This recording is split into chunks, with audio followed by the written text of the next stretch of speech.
Chair now recognizes the gentleman from Texas, Mr. Neugebauer, for 5 minutes. Thank you, Mr. Chairman. Secretary, thank you for being here. Just a couple of things. I guess one of the things that wasn't really resolved in the Farm Bill was the actively engaged rules, and that was left up to your agency to determine. And obviously, a lot of the producers in my district are very interested in this process. Can you elaborate a little bit of kind of how you see this process being developed and what kind of input that you might seek from producers and producer groups? This is obviously an issue that raised a lot of concerns and interest, as you indicated. I would say first and foremost, we are dealing in a very narrow band in terms of what Congress has directed us to do. As you well know, there is a family farm provision as it relates to the actively engaged, which will probably address a large percentage of operations in the United States. So that obviously won't be part of our review or conversation. It will be primarily focused on general and limited partnerships. It is not likely to be focused to a great extent on corporate structures because of the nature of liabilities. So we will be looking at the universe of folks that we are dealing with. We will propose an interim rule process so that folks will be given the opportunity to weigh in, to have comment, to express concerns. This is a very difficult issue to provide the kind of clarity and certainty that I think everybody would like to have. But we are working on it. I had a meeting just yesterday with my staff on this. So we understand our role, we understand the narrow focus, we understand where the attention needs to be placed, and we understand the process has to be transparent and has to give people an opportunity to weigh in and comment on whatever we ultimately decide. Thank you, Mr. Secretary. The other thing is, recently Fish and Wildlife last week listed the prairie chicken as threatened. I'm on the record saying that I don't believe that was necessary. But one of the things I do understand is that supposedly Fish and Wildlife did consult with USDA about this issue.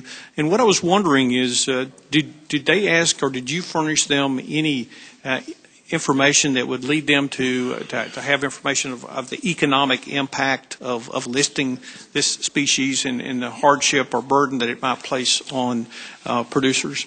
Congressman, our primary conversations with Fish and Wildlife Service on this particular issue was how we might be able to provide the same kind of regulatory certainty for lesser prairie chicken that we have provided for sage grouse.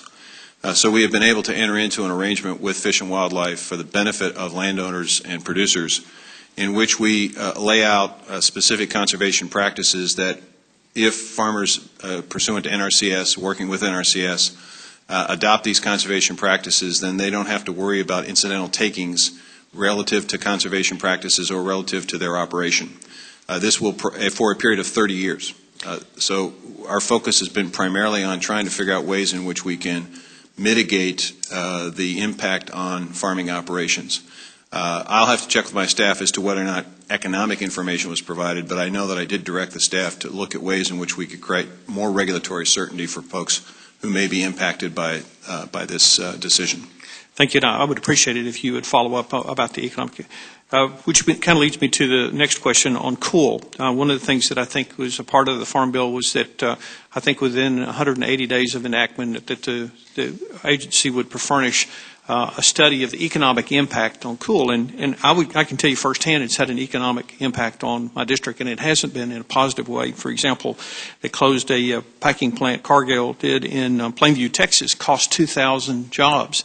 And when you talk to local leaders and leaders at Cargill, they will tell you that the cool regulations had, a substantial part to do with that. And so I'm very anxious to hear, your progress and kind of see how you think that's playing out and when can we expect that report.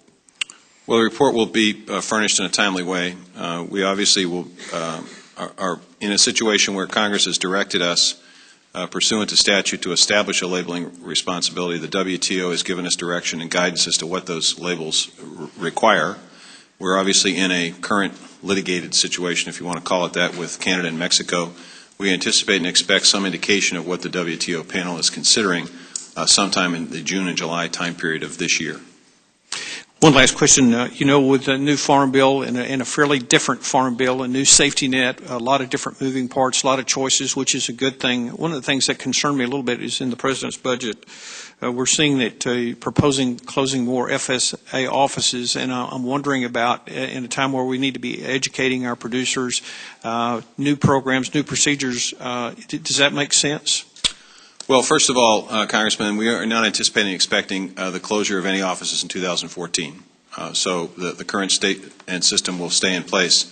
However, FSA's budget in terms of salaries and expenses has resulted in a 20% reduction in workforce over the last several years.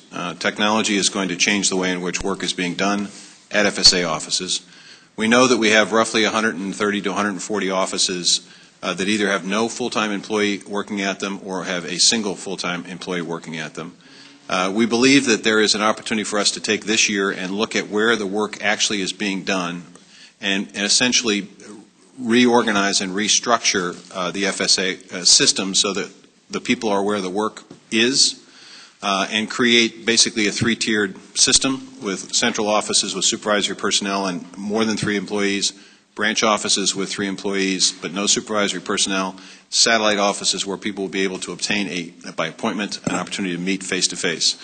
With the technology changes, we're hopeful that within the next year to 2, many of our producers won't even actually have to access an FSA office, but if they do, they'll be able to access all of their records in all of the counties where they may have land in a single office. That's going to change significantly the way in which FSA offices operate. Our view is that there's a new opportunity for FSA offices to be a one-stop shop for information about not just their own programs, but all the other programs that may tangentially impact and affect a farming operation and provide additional income opportunities. We want them to be a greater guide and greater counselor to producers. So we're taking a look at how we might be able to modernize the system, but for 2014, we don't anticipate any significant change. Gentleman's time has expired.